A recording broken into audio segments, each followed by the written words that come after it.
the teams are coming out. It's time now to sit back and enjoy the action for the next stage on our journey, the destination, hopefully, the World Cup finals next summer. It's Belarus against Scotland. Our team is in place in Hungary. Michael Stewart and Alistair Lamont. Thanks very much, Kenny. Welcome to the Zeta Arena in Zalaegerszeg. A 2.5-hour drive to the southwest of Budapest in Hungary for a huge game to be played out in the strangest of circumstances. You can almost sense the silence round about me. There's only a smattering of dignitaries and officials down below us. Otherwise, the stadium is virtually empty. Here we go with the national anthem, the Flower of Scotland.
And of course now we will have the national anthem of the host country, in inverted commas, Belarus. And now the national anthem of Belarus.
And so the stage is set, and it's a very different stage from the one we normally see, and very, very different from the atmosphere inside the Parken Stadion on Friday night when Scotland shocked the home nation Denmark by taking a point in that opening World Cup qualifier.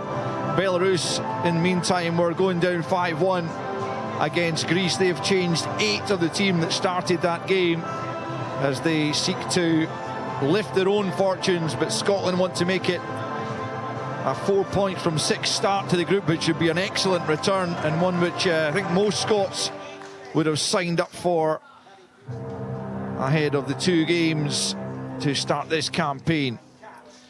So the 2 teams, just going through the team photos, having been through the handshakes and so on, the usual pleasantries pre-match. Scotland in a change kit, very pale blue, as Belarus line up all in dark red. And the 2 captains, Andy Robertson, of course, of Scotland, with Max Ebong of Belarus with the Montenegrin officials. But this game taking front, of course, as everyone will know by now, in front of no fans and on neutral territory, with Belarus hosting the Scots more than 800 miles from their own capital of Minsk for reasons well beyond the control of those taking part tonight. So let's see if the eerie atmosphere has any impact, whether it helps the Scots. As Tom was saying, they do have a good record in terms of playing in front of these closed doors stadiums. Looks like it'll be Scotland to kick us off here in the Zet Arena, going from left to right as we look at it from a position high up in the main stand. And Shea Adams, who keeps his place up front for Scotland, he'll kick us off. And the referee, Nikola Dabanovic of Montenegro, ready to get us underway as soon as the match officials down on the touchline, the television, give them the cue, and there we go, we're underway. And Scotland kick us off and hope to make a positive start here in Zalaegerszeg in the west of Hungary. Very pleasant area, has to be said, as Andy Robertson goes down that left-hand side. Ben Doak, who started on that left flank, loses his footing, and the ball goes over his head and out for a throw-in over on the far side. Throw-in to be taken in by Karpovic of Belarus, playing on the right of a 5. McKenna just hooks the ball over his head and out of play. And Belarus were roundly beaten in that opening game by the Greeks, who certainly you would imagine will be a real threat to both Scotland and Denmark's hopes of qualifying as group winners. And I'll keep you up to date with Greece against Denmark this evening, but it's Belarus on the attack. But there's a handball given against them. If any goals go in Athens, we'll let you know. Not actually sure whether it's a draw from that game would suit the Scots best, or whether maybe Greece winning and leaving Denmark in only 1 point after 2 games might be better. Who knows? As long as Scotland win here in Hungary against Belarus, as John Suter clips that one forward down the right channel, looking for Shea Adams. Was he shoved in the back? Well, the referee didn't think so, and he's lost possession, and it's Zabalin picking up. It's going to be a throw in to Scotland. Shea Adams has stayed down. I mean, it didn't look to be a great deal of contact from our position, Michael, but let's have a... Well, you can see quite clearly it's a free kick. There's no doubt about it. Right into the the back of Shea Adams, and I just wonder whether, yeah, he's ended up catching the ball on the face rather than as he was just about to chest it down. Volkov just coming right into the back of it. It was a free kick. The referee didn't see it. And the ball's now gone out for a goal kick to Belarus, who have been playing behind closed doors in these home competitive games since 2022, and they've only won 2 of the 11 previous competitive games on the road, as it were. They played the Nations League campaign here in Zalaegerszeg. Here's Gilmore inside for McGinn. McGinn on the halfway line sweeps it to the left-hand side to the captain, Andy Robertson, who's able to advance and get the head up, and he plays it out to the left-hand side to his former Liverpool teammate Ben Doak. Hits the byline. Can he cut it back and pick out a teammate? It's a crowded 6-yard box, and it's cleared away on that right-hand side by Parkamenko, and out for a throw-in, which is quickly taken. McTominay leaves it to Robertson, but now he gets it back, the Napoli star, to his teammate Billy Gilmore, both club and country. Well, you can see just with the taking that shy so quickly, the intent from Scotland. It was also interesting when the ball was down at Max Johnson just in front of us, you could hear the shouts, play forward. And here's McGinn doing just that, almost at the corner flag. Rather than, you know, he was in the position, it was looking as if he was going to go back to the keeper, and it was quite clear, the instructions, get playing forward. We've got a throw in Scotland down near the corner flag on the right hand side. 3 minutes in, no goals between Belarus and Scotland, as Johnson gets it back on the right hand side, and then he plays it back to Suter. Suter comes infield to McKenna. McKenna takes a touch back across to the right. Belarus pressing Scotland, and they have to go back this time to Angus Gunn, who has a pretty unenviable record of late for Scotland. 0 wins in 12. It's the equal worst of any Scotland player in history, along with Gordon Durie. They'll be hoping it can change tonight. It's a good touch from Max Johnson, but he just couldn't take it on, and it's back with the keeper Lapukov, who has been the number 1 for Belarus. There's a head knock there, which has not been spotted by the referee. Now it is. Didn't look like a foul, certainly, by John Suter, but Barkowski goes down as if he was if he took a head knock, and the referee has now stopped play. But as I was saying, hopefully Angus Gunn can put an end to that particular run of matches without a victory. 12 it stands at, 3 draws and 9 losses, and hopefully my arithmetic's better than Tom English's earlier on. You were delighted you were able to pick him up on that. Well, it wasn't Michael. difficult, was it? It was you giving me a nudge that prompted me. Don't think that was necessary. Anyway, we're back underway. You're listening to Sports Sound on BBC Radio Scotland and on 5 Live Sports Extra tonight, as Belarus and Scotland come together in this second match day of the World Cup qualifiers. Here's Suter into McGinn, and Gilmour can get turned on the halfway line, and he plays it to McKenna. McKenna out to the left hand side to Robertson. Belarus sitting with everyone behind the ball inside their own half. It's Suter, plays it into McGinn. Quick ball infield to Gilmour, who takes a poor touch but manages to keep possession back to McKenna. Here's Robertson. Gilmour once more on the edge of the centre circle, tries to clip that forward for the well advanced Max Johnston. That's headed away though. Up go Ebong, and Gilmour, who gets a good leap there to head it on, and become Belarus looking to try and make an impact in the Scotland defence as the debutant Malashevich. The sliding challenge comes in from McKenna. He's claiming it came back off Malashevich, but the referee, I think, has given a corner kick here to Belarus inside 6 minutes, and the first opportunity for them to take what would be a shock lead.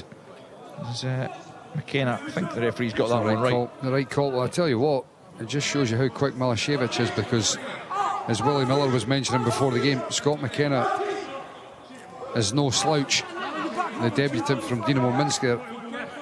Here's Petchinen on the left hand side, the left wing back, to send this one out the way, and it's met by a firm header inside the penalty area, but it's off target from Barkowski, who came on to score the consolation penalty against Greece. No threat there to Angus Gunn's goal, but I mean, I think you, Michael, and most people I've spoken to are predicting a comfortable Scotland victory, but there's by no means can we begin to take that for granted. Scotland are going to have to work hard to earn that. Well, of course, it's not going to just happen, but you're hoping with the quality and the intensity that Scotland are capable of playing at, that the result can come.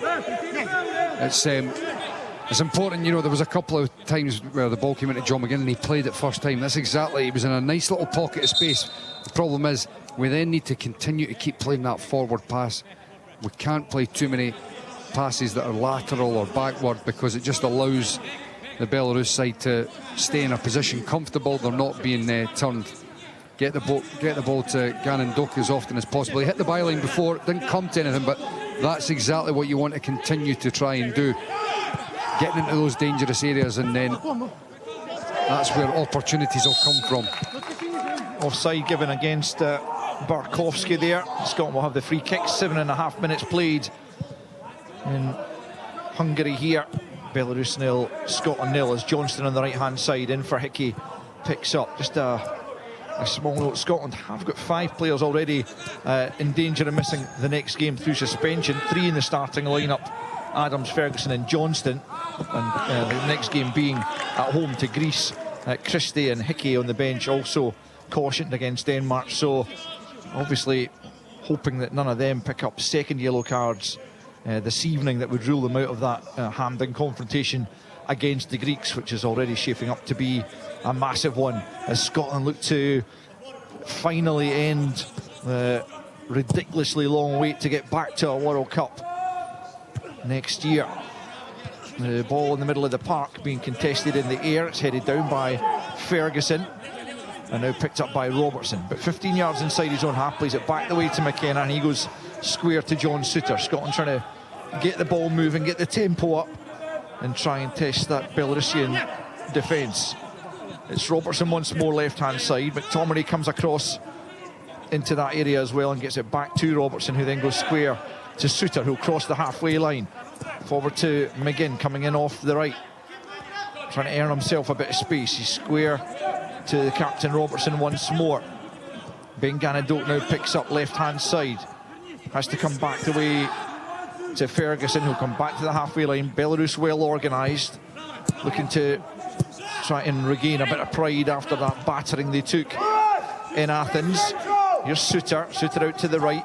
Early ball from Johnson's a decent one into the feet of Adams. Adams tries to lay it off for McGinn, and he's done so well. McGinn moving forward now and leaves it to his left to Ferguson. Now it's Gannon Doak left of the penalty area. Can he take his man on here? Little trick doesn't come off, and he's given possession away, and then in trying to block the clearance, it comes off him and out for a throw. And I guess when you want to get the ball out to the wingers, Michael, and they're going to sometimes, you know, they'll try a trick or two. It's not always going to come off. I suppose it's about just having the confidence to keep trying. 100%. You know, they're wingers, when you're trying to do things, when you're trying to play balls in the final third to open up defences, or you're trying to take people on, it's never going to come off every time. Because if it did, then the game is extremely simple. And we all know it's not like that, but you shouldn't stop trying to do those right things. As long as you're doing the right thing, then continue with it. And as I said before, getting to the byline, cutting it back, it didn't come to anything. That doesn't mean that you don't continue to do that or stop it. That last attack, it all started to build from when the ball went into Max Johnson, and he fires it round the corner into Che Adams' feet quickly. Quick passing like that, breaking lines, penetration, it allows you to get in behind the opposition, and for them to have to pick up other players and get dragged out of areas. Adams chasing a through ball from Robertson there. There's just too much on it. It's through to the goalkeeper Lapikov of CSK Sofia, and then played forward by Pechinin down that left-hand side. Malashevich unable to reach it. Still 0-0 with 11 minutes on the clock. It's back with Suter. Right-hand side now is Johnston, and back with Angus Gunn now of Nottingham Forest on his 18th cap for his country. Robertson, who still has that record of Kenan Dalglish's in his sights, and certainly getting to the World Cup would help him surpass it. As McTominay picks up left-hand side, infield to Gilmore, back with McTominay. Now Ferguson just tries to nudge it on to Adams, sliding in there. Volkov gets something on it, but Scotland keep possession, and it's out with Gannon Doak midway inside the Belarus half. Back now Robertson, comes back to the halfway line to McKenna, and then it's returned to Robertson. McKenna once again left out against Denmark, but preferred to Grant Hanley tonight. Steve Clarke explaining beforehand why. He gives you better balance when you're trying to attack more. There was a late challenge there on Lewis Ferguson. He's just taking his time to get back to his feet, but play continues with Scotland in possession through Robertson. Ferguson's back on his feet and hobbling back into the middle of the park now as Suter picks up on the halfway line. Belarus working hard to make it difficult for Scotland to find the gaps. McGinn, that's a good ball into the feet of Che Adams. Still his back to goal, being hassled all the way there by Zabeline, but Scotland keep the ball moving. It's Robertson towards the back post. The keeper comes and claims that well inside his own 6-yard box. I think the referee's actually given a free kick for Ferguson's challenge ultimately, but again, bit better from Scotland. As soon as they up the tempo, Michael, it's when they start to get more joy. Well, the tempo's been there. It's just it's the importance of playing forward passes. If you have too many, as I've mentioned before, that are just in front of the opposition, it becomes easy enough for them. I mean, it's quite embarrassing that you're looking at giving free kicks for that. I mean, Lewis Ferguson's he's running in towards the ball, and he simply just put a hand on the goalkeeper to stop his run. And that's embarrassing as well from the referee, giving a free kick for John Suter up, challenging with Barkowski. Yeah. There's nothing wrong. I mean, there's absolutely nothing in that. Yeah, Barkowski again going down, clutching his head, but it was a perfectly legitimate jump from Suter to win the header and yet the referee has bought it and given Belarus a free kick about 15 yards inside the Scotland half, left of centre, and the free kick to be taken by Pechanin, the left wing back once more, who spoke to the media yesterday evening, and he swings that one in. It's a pretty decent looking ball. Adams is back there, it comes across him, it's kept in, but Adams will pick up on the pass and he'll try and bring it out of defence, eventually just hoisted forward by Ferguson up towards Gannon Doak, brings it under control, good ball. McGinn driving forward, it's Robertson actually in the helping the attack. Now it comes to McGinn, edge of the box, across to his right hand side, Gilmour goes down. No it's penalty. Got to be a corner kick though, ref. It's got to be a corner, and I think that is the right call, to be honest. Looked like Gilmour was going down looking for a spot kick as he felt a little bit of contact potentially. He had got wrong side of Pechanin, but the referee certainly not buying that one. He does award the corner. It was a good quick attack. John McGinn sliding it into Billy Gilmour's path, but just as he takes the touch to go across, Pechanin, the defender, gets the slightest of touches. Have a better look of it here. And just as you can see there, crucial touch, isn't it? Yeah, it is crucial, of course, because he was going in towards goal, but it looks as if the referee was going to give a by kick at first, which clearly it could never have been. Here's McGinn's corner from the right hand side, back to McTominay. He didn't get a hold of the volley he was attempting there at all, to get a cleaner swipe almost, as Robertson tries to help it back to Angus Gunn. He's got to be careful here, and he's not managed to get it over the striker. Malashevich will go and chase that down over to the right. Gunn almost getting lucky there in some respects, because he hit it off Malashevsky, but it did rebound out to the right hand side and out to safety as it turned out, and a Scotland corner almost turning into a shot Belarus goal. Well, you can see that Malashevich has got so much pace. We saw it just before when he was chasing down the line with Scott McKenna. I thought Andy Robertson was unfortunate because the ball looked to take a bad bounce, and it really topped up on him, and it was difficult for him to get the contact that he was needing or wanting to get back to Angus Gunn, and all of a sudden that pace from the front man Malashevich put the goalkeeper under even more pressure. 16 minutes in, no goals. Belarus get a throw in and they've taken it short on the right hand side. Now it comes into the Scotland box, and a free header there. Max Johnson didn't challenge for it, and it's had to be a save from Angus Gunn. There's the Belarusian was left all on his own there. It was Pechanin, the left wing back there, I think, that ended up getting the header on now, and yeah, just a little bit too easy for them getting that header. There's plenty of bodies there, but didn't look like there was enough awareness to actually get tight and challenge. Again, John McGinn doing really well, playing that ball forward, starting the attack. He's picking up some good spaces, John McGinn, and looking to get the ball forward at every opportunity. Gannon Doak turns back, left-hand side of the penalty area, one way then the other, and he fires it across, comes off a Belarusian head, picked up by Gilmour in the edge of the box, goes for goal, keeper saves it, down to his right, holds on to the second attempt. Decent effort from Billy Gilmour, first Scotsman on target. Yeah, and it's great play from Gannon Doak, you know, and you were talking before about continuing to do the right thing, continuing to try and take the opposition on, even though it's maybe not worked out before. That's a free kick, ref, surely. Got to be. Johnston was dragged to the ground as Barkowski slipped, and now there's a chance here for Belarus. Flashed across goal and headed away by John Souttar. He did really well there, Al. On his own 6-yard box, yeah. Yeah, and he was, you know, his body position, it was difficult because the ball was almost behind him, and he was able to get touch on it and clear the danger area.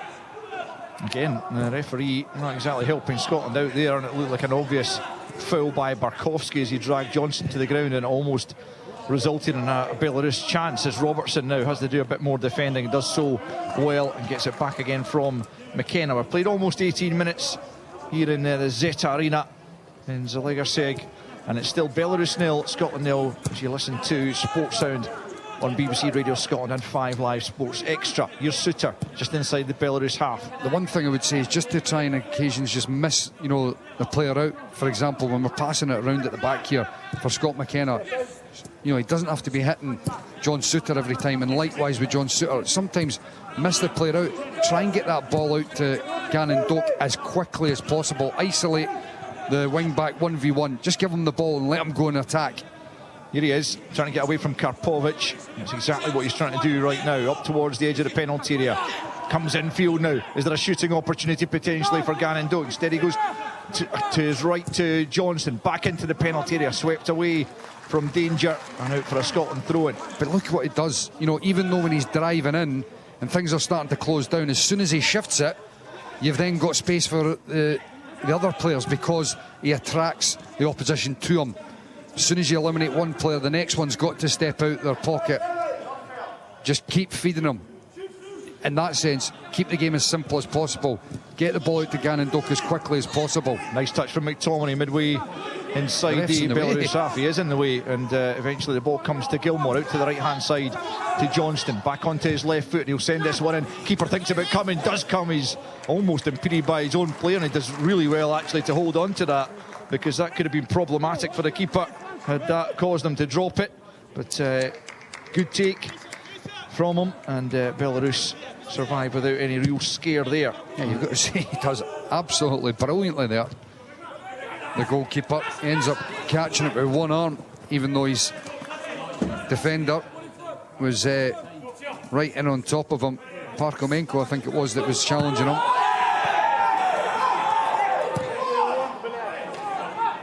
Not sure what Scotland were actually claiming for there. It was a glance down. I'm not sure if it was a foul throw or something from Petchnine, but in any case, nothing was given despite their protests, as Lapukov, the goalkeeper, comes out of his area and then clips it long over Suter and Barkowski on that occasion. Offside flags up, and it will be a free kick to Scotland. Not taken from the right place, but the referee lets that one go as Robertson and Ferguson exchange passes on the left-hand side. Now it's McTominay on that left flank, out to Gannon Doak. This time he goes back to his skipper Andy Robertson on his 86th appearance. 5 caps now behind Jim Leighton, who's second only to Kenny Dalglish in the all-time cap holder charts. Handball there, an obvious one by Malashevich, not penalised because Scotland pick up possession here. Scotland haven't got that early goal they were hoping for, but still level with Belarus, who drew all 3 of their Nations League games. Here is your Gannon Doak, tries to latch onto a ball forward, can't quite get it back across goal, and it's behind for a goal kick. And after 21 minutes, still Belarus 0, Scotland 0. There's just a few occasions where patterns of play, Scott McTominay, he likes to drift into that inside left channel to try and pick the ball up, especially when it's so tight. There's not a great deal of space in that central area, but unfortunately when he's doing that, it feels like he's just dragging extra bodies into the way for the passing line to be able to get that ball into Gannon Doak a little bit quicker. Commanding header there from McKenna, but returned by Volkov, and now it's with Robertson. Back into McKenna, now playing his football in Croatia with Zagreb, having moved from Copenhagen. Wasn't given a game in Copenhagen the other night, and here he is starting against Belarus as Robertson picks up left-hand side.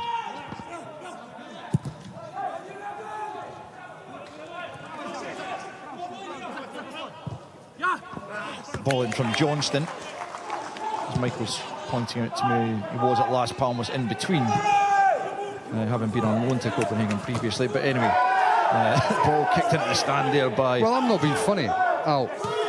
We saw the other night Aaron Hickey, for not even anything like as bad as that from Barkowski, picking up a yellow card.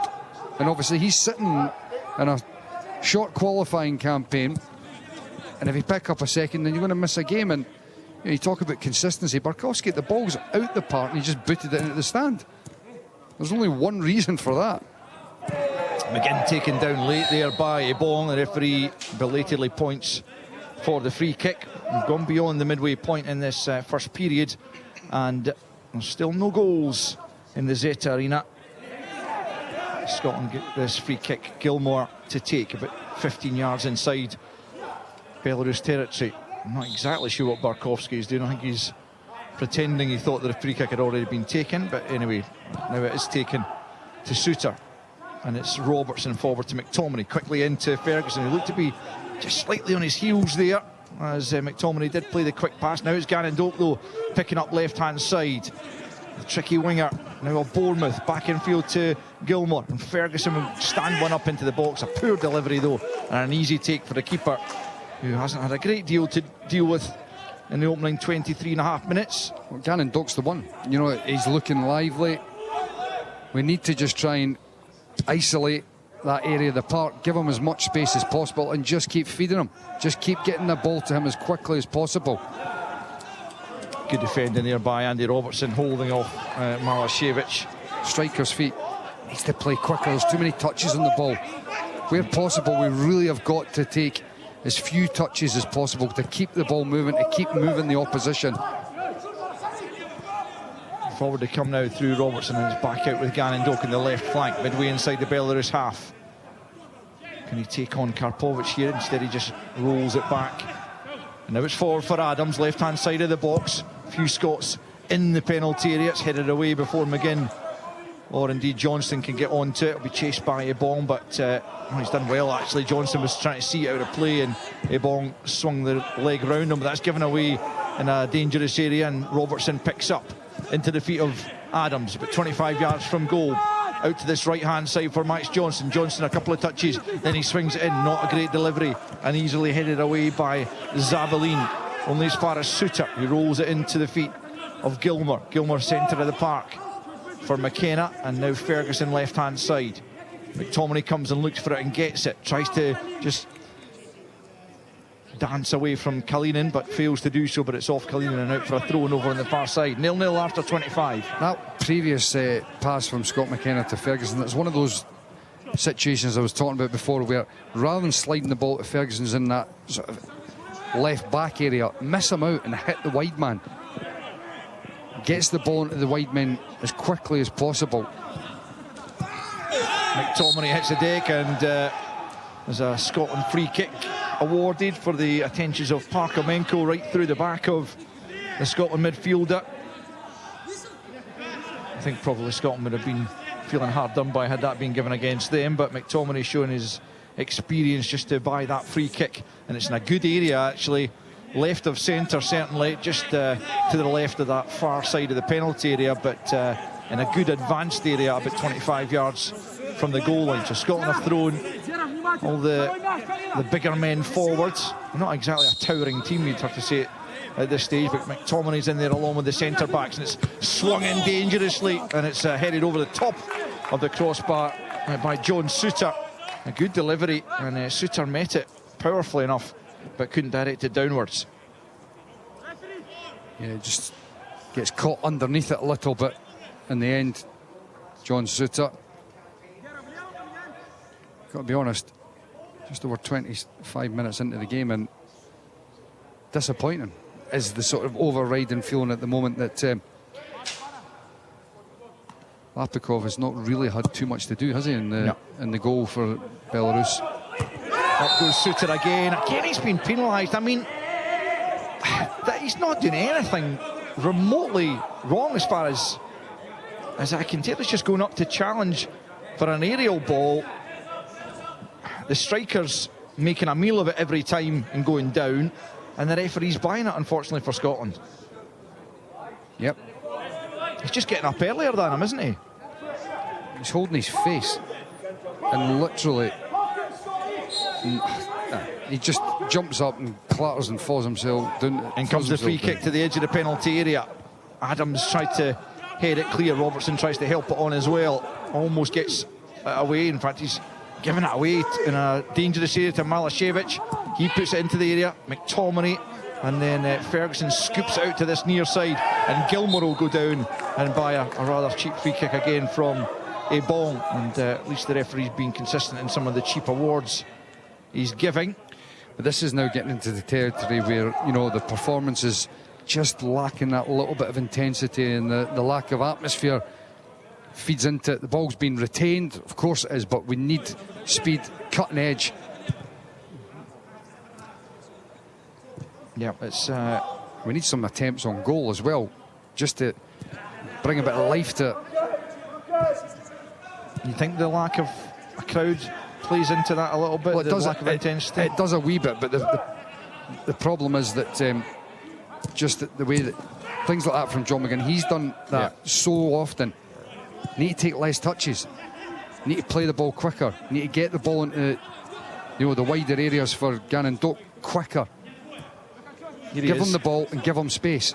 He is getting it from McTominay. Now he comes inside. Clips it to the back post. Johnston, can he get it back across goal? Yes, he can. Oh, it's just diverted narrowly wide as McTominay came in, arriving late as he loves to do, and he almost studied it just past the post. And it was a good bit of play from Johnston to get it back across goal. McTominay just wide. Yeah, but I mean, again, get the ball to Gannon Doak. In terms of simplify that aspect of the game. He cuts inside. He's attracting the opposition. He plays a great ball out to the far side for Max Johnson, who then likewise puts a good ball into a dangerous area, and all of a sudden you get a sense that something could come from it. We need to do more of that, much more of it. Ben Gannon Doak is quite comfortable cutting inside or going down the line. He's got good variety in his game. McGinn's been penalised, but in the meantime, Billy Gilmour's down holding his face for a previous challenge, and he's making the point to the referee that why was he not given the initial free kick, but it's McGinn who's been, as I say, penalised for the challenge on the Belarusian captain Max Ebong. So free kick on the halfway line, and half an hour almost played here now, as the free kick's taken by Zabalin from the left-hand side away out to that right flank. It's well won by Gannon Doak on the edge of his own area. Gilmour helps it on, and Parkamenko just let that roll out of play for a throw-in just inside the Scotland half. 0-0 then in the Zet Arena. And Scotland look to build on the opening point they earned in Copenhagen with another 3. Well, Scotland complaining not for the first time that Belarus are wasting time by kicking the ball away, and you'd have to say they've got a point, but the referee still doesn't produce a card, and now the free kick's taken to Suter. Halfway line, plays it to his left to Robertson. Robertson forward for Ferguson. Ferguson on to McTominay on the left. Just nudges it back to Ferguson and then gets it back once more. McTominay. Infield he comes to Gilmour. He goes back the way to Robertson and then back out to the left-hand side to Lewis Ferguson. Gannon Doak made a run, but Ferguson comes back infield into the centre circle where McKenna helps it out to Suter. Suter advancing. Now McGinn, right-hand side. Leaves it for Johnson, who pokes it back to McGinn, tries to get it back to Johnson again, it doesn't come off, and Belarus cleared up to the halfway line. Good challenge, McKenna to win it for Gilmour. Gilmour just side puts it to Robertson, who again gets it back from Ferguson. Robertson into McTominay, left hand side of the penalty, and now he goes down. The referee has a look. Ref. No, he's given nothing. I mean, of course, we've got VAR involved here. I'm not sure if it was just inside the penalty, and now Belarus get the free kick. That's it. I mean, look, he has to either give a free kick or a penalty down here. As Scott McTominay, that's a free kick or a penalty kick. We're looking at it, it's inside the box. I don't know how you can not give that. Surely the defender, VAR's got to be having a very close look at that. Yeah, the defender dangles his leg in, and Scott McTominay skips past him. He gets fouled. Oh, play on. No penalty. It's a free kick. But then he goes up the other end of the park, and the Belarusian player barely gets touched, throws himself to the deck, and he gives a free kick. Yeah. 1-0 Denmark in Athens against Greece in the other game in this group. And it's Damsgaard, who was more or less their best player, I felt, the other night. And he has got on the score sheet this evening, the Brentford player, to make it 1-0 to the Danes, which I have to say, having seen both teams in action of late, kind of surprises me, but plenty of time for Greece to get back into that. But Denmark will have a point to prove, having dropped 2 against Scotland. 0-0 here after almost 33 minutes, and Scotland not putting on the type of display I think we were all hoping for, as Belarus prove difficult to break down. Early ball forward from Johnson's a really poor one, really straight through to the goalkeeper Lapukov, and Belarus continue to look relatively comfortable at the back, you'd have to say. The Suter again tangles there with Barkowski. This time it wasn't an aerial one as such, and found its way back to Lapukov in the Belarusian goal. That one straight onto the forehead of Suter, who gets it back from Gilmore, and then out to the left-hand side to Andy Robertson. Just under 12 minutes to play in this first period. Listen to Sports Sound on BBC Radio Scotland and on 5 Live Sports Extra this evening as we bring you commentary from Zalaegerszeg in Hungary, where Belarus are playing their home games right now against Scotland in this World Cup qualifying Group C match. As it's picked up by Robertson, looks for a 1-2 from Ferguson. Ferguson holds on to it instead. Now he rolls it short to Robertson. Midway inside the Belarus half, left-hand side, good ball into the feet of McTominay, who tries to lay it into the path of Gannon Dope, but that one didn't come off. But, I mean, going back to that penalty claim, that is really contentious. You can only, I mean, VAR, we've not got VAR in our ear, so we can't tell to what degree they looked at it, but it looked, from the replays that we're looking at, that it was a real good case for it. Yeah, I mean, plain and simple for me. Here's Gannon Dope picking up.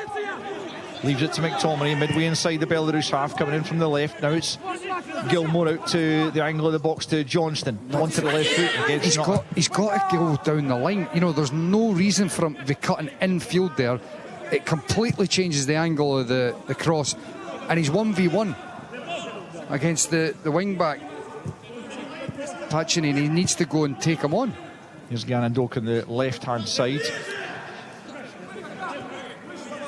It's Robertson, back for Ferguson, early ball for McTominay. McTominay on the left-hand side of the box, tries to come in again, can't quite get the pass off, can't quite wriggle between the defenders, and Belarus poke it clear. 10 minutes till the interval, 0-0, as Gannon Dope picks up in the left touchline and tries to attack the Belarus defence, tries to get this shot off, but it's blocked just inside the area. Scotland recycle it. It's Ferguson clipping it to the back post, looking for Johnston. Never going to win that one though, and it's headed away, and Gilmore picks up. Suter just lets it run across him and plays it back in field to McKenna. Scotland try and lift the tempo somewhat.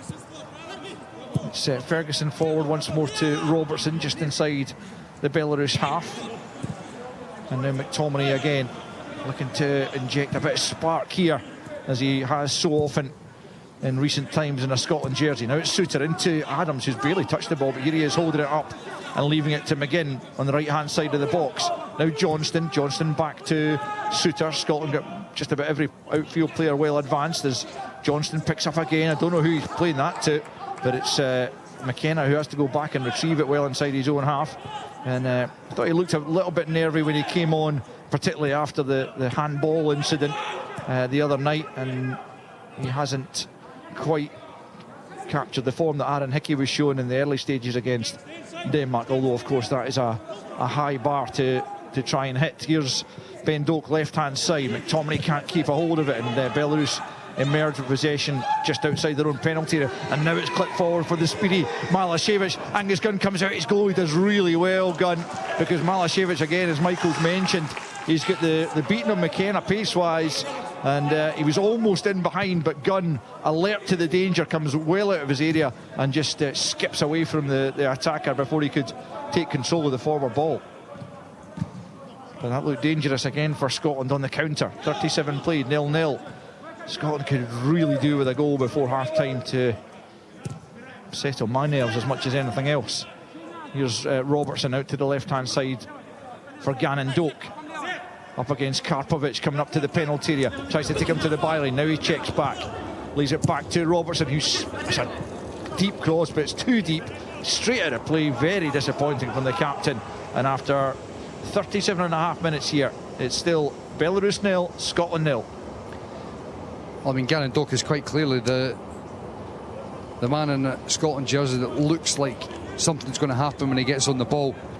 Either he's going to do it, or he's going to create an opening for one of his teammates. Even there, you know, hitting the byline, the defender sticks with him, rolls it back to Andy Robertson in a great position. Just unfortunately, the Scotland captain doesn't get the cross that we all would have hoped for. Pechanin on the halfway line, back the way to Volkov, the central of the three defenders. To his left is Zabelin on the halfway line. He hits the big diagonal out to the right-hand side to Karpovic. Back in field now for Mijakic, and then back into Volkov on the halfway line as Belarus try and string a few passes together. Out it comes to Pechanin, tries to get it immediately beyond Max Johnston, who lets it hit off him and out for a throw-in just down below us, midway inside the Scotland half, left-hand side. That is a foul throw. That must have been what they were looking for the last time, because if it was exactly the same as that one. But as so often in modern football, it's not penalised. That's a poor clearance from the goalkeeper. Gilmore tries to bring it under control. Shea Adams didn't even move for that. I think he was thinking he was offside and he didn't want to get involved in it. Fair enough. McKenna gives Angus Gunn a rather dicey looking pass back, but again Gunn deals with it well, gets it to Johnston, forward down the right hand side, going to bounce beyond McGinn, knocked forward by Zabaline. Now again Scotland are sleeping here. It's Ebong inside the penalty area. Ebong with a chance here, can he find the back of the net? Good save from Angus Gunn. Scotland just half asleep at the back there, and the chance there for the skipper. Ebong denied by Gunn at the near post. Well, it's Max Johnston. I don't know what he's doing. He's looking at the Belarusian frontman. Malashevich was offside. Malashevich is offside, yeah. He called so offside. I didn't realise which one of the Belarusians. Malashevich offside. Ebong is in behind Max Johnston. At least got 2 yards on him, but because the fullback's standing watching, Ebong is latched onto it, driving into the box from the inside left channel, and all of a sudden you're thinking to yourself, we're in some serious bother. And just get the sense that slackness is now creeping into the performance. Well, that was as good an opening as we've seen in the game, and Gunn coming to Scotland's rescue with 5 minutes to play in this first period. 0-0 it stands, but Scotland have just got to sharpen up a little bit. I'm sure that'll be one of the messages from Steve Clarke at the interval. But it's Belarus just at the moment coming forward as Zabaline gets out to this left-hand side to Pechanin, who flights it into the air. Gunn comes to try and claim. Good take just about his penalty spot as Barkowski tries to prevent him knocking it long. Yeah, the concern now is that this, the game's drifting. We need to inject that intensity, and it becomes difficult once the game's drifted like this. Max Johnston's having a wee difficult spell at the moment as well. He needs to just get 5 minutes up until half time, some simple passes to feel his way back into it. But again, we're overcomplicating this. We need to just get the ball down and get it out to Gannon Doak's feet. Really, I'm not trying to oversimplify it, but really get him on the ball as often as possible. They're sat in, they're narrow, they're trying to block everything through the middle, but when the ball has gone to Gannon Doak, they're quite happy to leave the wing back 1v1. Yep, they have been. Yeah, here he is in that exact position. Gannon Doak trying to step away from him. Infield he comes, and he squares it to Gilmore. Gilmore 25 yards from goal, goes for goal. Oh, it's off the post. The keeper pammed it onto the post. As close as Scotland have come as Billy Gilmore tries his luck from just outside the area and pushed onto the upright by the keeper. Well, every time he gets the ball, it looks like something's going to happen. And I keep saying it, because when he cuts in field, he's attracting the opposition, which creates space for his teammates. This time, Billy Gilmore on the edge of the box, he's able to get a strike away. Just keep feeding them. Just let them keep going and taking them on. Brilliant from McGinn. Once again, Gilmore now inside the penalty. Adams, can he find room for the shot? It's blocked from about 12 yards out. Gilmore trying to keep it alive. It'll come out to the right-hand side to Johnston now.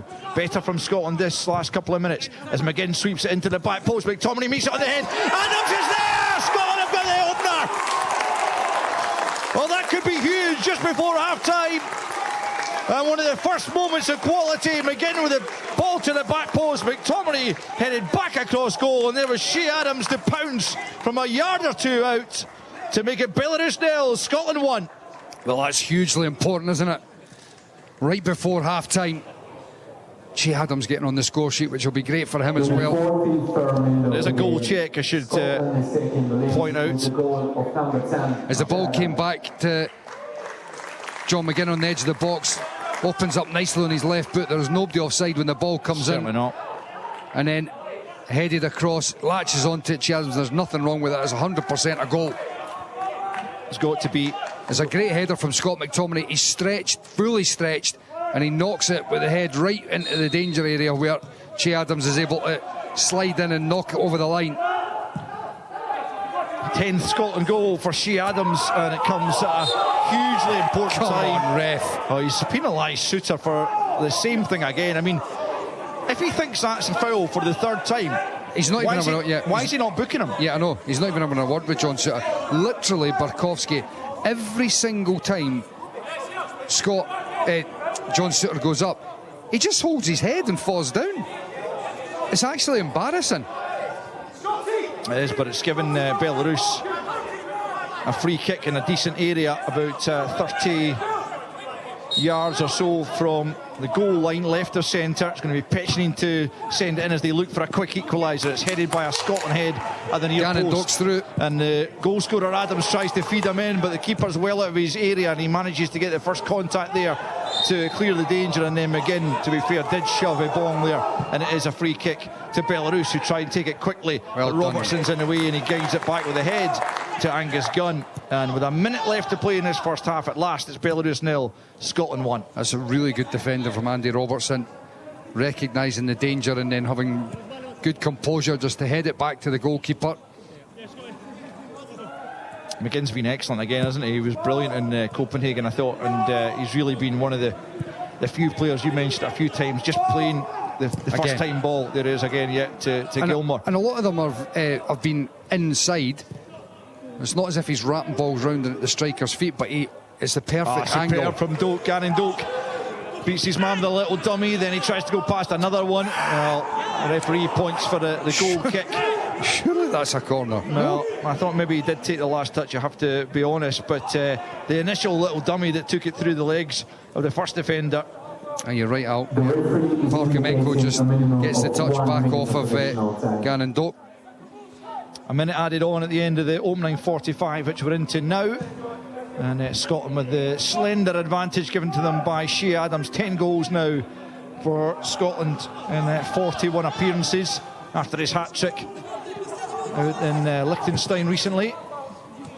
Here's Suter out to Johnston. Johnston infield to Gilmour. Early on for Adams. Adams holds on to it and then leaves it to McGinn. McGinn invites Johnston forward. He's poked it beyond Pechnin. He'll continue to chase. Across comes Zablin. He'll just see it out of play quite comfortably in the end for a Belarus goal kick. But that goal coming when it did just a couple of minutes before the end of the 45 can make such a difference.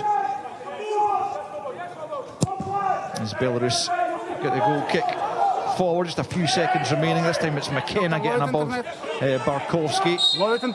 And there is the half-time whistle. And importantly, Scotland have managed to get their noses in front just before half-time, having survived, it has to be said, a couple of scares. The biggest one was when Max Johnson was rather caught in his heels and a ball went in behind and had a really good chance, and Gunn was forced into a good save. John Suter, just incidentally, before I wrap things up, is speaking along with Andy Robertson to the referee, and presumably it's about the fact that he keeps being penalised for what we are considering to be fair challenges in the air against Barkowski. But anyway, that's not come to anything. And just in the last few minutes of the half, Scotland up the ante. Gilmour had an effort pushed onto the post by the keeper, Lapukov, and less than a minute later, the ball came to McGinn in the right angle of the box. He swung a beautiful ball to the back post, where McTominay headed it back across goal, and Adams was on his toes to pounce and knock it over the goal line to make the half-time scoreline in Hungary. Belarus 0, Scotland 1. Scotland in the World Cup qualifiers. Goal Scotland! Live on Sports Sound. From BBC Radio Scotland. The stories we tell. About the people we know. And the places we love. Are not just made here. They're stories made of here. The British Isles are globally important for nature. Yeah, we might find that kid who's got the raw talent, who's in a back street in Preston somewhere. That'd be amazing. If you could go anywhere in the world, where would you go? Glasgow. Made of Glasgow. Belfast. Liverpool. Cornwall. Newcastle. Cardiff. Made of here. Because this is our BBC. You're listening to Sports Sound on BBC Radio Scotland. We're also on 5 Sports Extra this evening. Kenny McIntyre in the studio with Tom English and Willie Miller. Michael Stewart and Al Lamont doing the commentary out in Hungary for us this evening. Scotland with that narrow advantage out there, leading at half-time by 1-0. Shea Adams with that goal on 43 minutes. Your thoughts on that first half, Willie Miller? Up until we got the goal, it was a bit of a struggle, wasn't it? Yeah, it was. It was a long time coming, the goal, wasn't it? And not really. Plenty of possession. Some threatening moments. Just perhaps the delivery at times not particularly, effective. Gannon Doak, looking like a real threat at times. And, Michael saying get the ball out to him. Absolutely get the ball out to him and let him take on the wing back, because he is struggling the wing back when Gannon Doak actually is positive, but he's usually always positive anyway when he gets the ball, and he's shown a fair bit of trickery as well. The goal itself, a good piece of work, and Shea Adams getting the nod up front, manages to get himself just in the right position, anticipates a header coming back down from McTominay, and it's 43 minutes though, isn't it? So it's well into the game, and it's a relief actually that we've managed to find the back of the net. But we've created 2 or 3 opportunities. The penalty will be a bit of a talking point as well. It looked as though there was definite contact. It could have been interpreted as a penalty in my opinion. They've had a look at it and they've decided that perhaps McTominay's went too straight at the defender and maybe looking for the challenge, but there was definite contact. There was plenty of contact. It was in the box, and for me I think it's a responsibility of the defender to get out of the way there rather than I think he's too close to McTominay. He's given McTominay the opportunity to take him on. McTominay's went by him and they've both collided, and another day that's given us a penalty.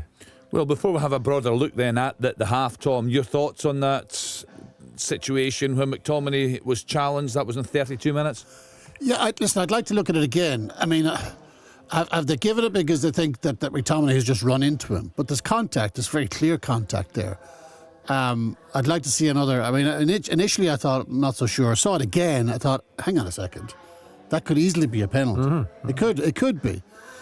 But listen, they haven't given it. Scotland had the lead anyway. It was a nicely taken goal because I thought they were looking, apart from Gannon Doak, who's been terrific and who's absolutely scaring the life out of them. Anytime he gets the ball, makes something happen, cutting in off that left wing. Looks very accomplished, looks very dangerous. But Scotland were, apart from him, passive, a bit sluggish. But then the goal arrives, and it's a lovely goal. Mm-hmm. Great cross. It's a lovely cushioned header by McTominay. He knows exactly what he's doing there. Yeah. And it's a nice finish from Adams. I said this is the type of game that Adams does score in, and he's done it. And that's a relief, isn't it? It's a relief to Scotland. At least they've got one on the board. Yeah, because they looked, Willie, quite dangerous. And we've seen a couple of the highlights here. Quite dangerous in the break. A bit of speed up front for them. Milicevic, isn't it, that has got the pace because and he's playing down the side of Scott McKenna. Scott recovers well. I think this is the one he gets a challenge in, is it? Or is it the one that Gunn comes out and anticipates it and takes care of it? Yeah, but he is a threat. There's no doubt about it. He'll need to be watched. And as I said, Scott McKenna's pretty quick. But Milicevic looks equal to him, on evidence so far. So you'll need to try and anticipate it perhaps a little bit more when he sees the threat coming. We're hoping that we're maybe going to see this penalty or this penalty claim at some point. We're seeing plenty of replays, but we haven't managed to see it yet. And the thing is, Tom, as well, when VAR are watching that and they're slowing it down, there's no doubt that there's contact. There's absolutely no doubt that there's contact. Yeah, I mean, I don't know, Willie. Maybe they think just McTominay's looked for it. Yeah, he's run into the defender, and they've not given it. It's hard to know. Again, I want to see it again, but I'm just glad that Scotland have the lead while Gannon Doak is on the pitch, because given he's had so little football, I can't see him playing 90 minutes tonight, and he's the one who's making things happen. So at least now he's there. He's causing problems to Belarus, and Scotland now have got the lead. You could see him maybe coming off after 70. That would be a good shift. Maybe Scotland will have added to them. I'd like to see him, as Mikey's saying in commentary, get the ball to him. Sometimes you can overcomplicate football. You can make it a cosmic game as much as you like. You can really make it complicated. Give him the ball and things happen. Do you know? The ball chance is a huge opportunity for them, isn't it? Scotland have switched off. Max Johnson definitely switched off. Maybe John Shooter should have kind of anticipated that a little bit more. They're obviously thinking that, and the player was offside, but then he didn't take part in it, so you've got to anticipate these things as well, and they didn't. He just ran himself into a very tight corner. I think his gun did well to make the save, but it was going to be difficult. The kind of a tighter that angle got for him to find the back of the net. But all round, I mean, Scotland's dominating. There's no doubt about that. It's a well-worked goal. They deserve the lead. They've had a couple of scares at the other end, but the fact about it is that they've got that one goal, and I think Belarus, if it goes in at half time and they're hanging on, and it gives them that confidence that they thwarted Scotland and they haven't managed to score. So what a huge goal that was for Shea Adams, and good anticipation from him.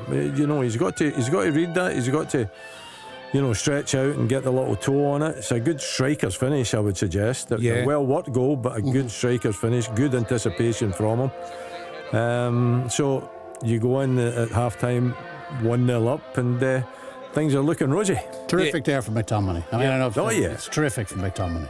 Yeah, we're just watching a replay of it now, Michael. Fantastic from McTominay, and good anticipation from Adams at the back post.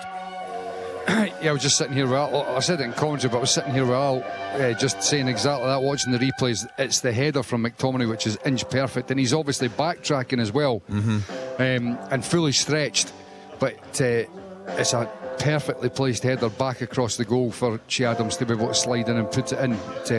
A huge goal, because you've got to say, just the sort of previous 5 minutes, there was a slackness that had started to creep into Scotland's performance.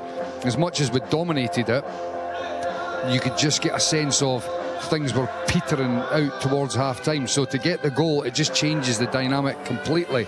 And I heard Tom saying there, and he's obviously just spot on, reiterating what we were talking about non-stop in the first half. Just keep giving him the ball, Gannon Doak. Just keep giving him the ball. He's quite happy to cut inside. He's quite happy to go down the line. He's got great variety. And it's not as if the ball's going out to him and he's wasteful. He keeps looking like he's going to do something. He's got to the byline, he's put balls in. There's loads of bodies there. Okay, they've been blocked, or he's cutting inside and he's finding teammates for space. Billy Gilmore had a shot. There's a couple other times he clipped one out to the edge of the other side of the box for Max Johnson, who put another ball in, and McTominay, I think that was the one that just toe poked it past the post.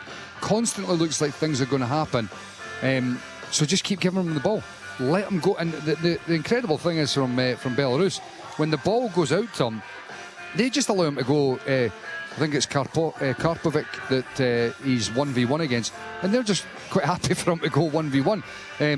Parkhomenko starts to slide across a little bit, but they're not really, tight, doubling up on him. So we should be going and exploiting that as much as possible. I think I love Gannon Doak as a player, but I love his confidence tonight. I mean, this is a kid who up until the other night played 45 minutes of football since January. And he's just kind of electrifying every time he gets on the ball. I mean, this is a kind of a pressure game. Scotland have to win this game, and he's kind of making things happen. And he's got very little football in his legs. I just think he's a terrific talent. He's just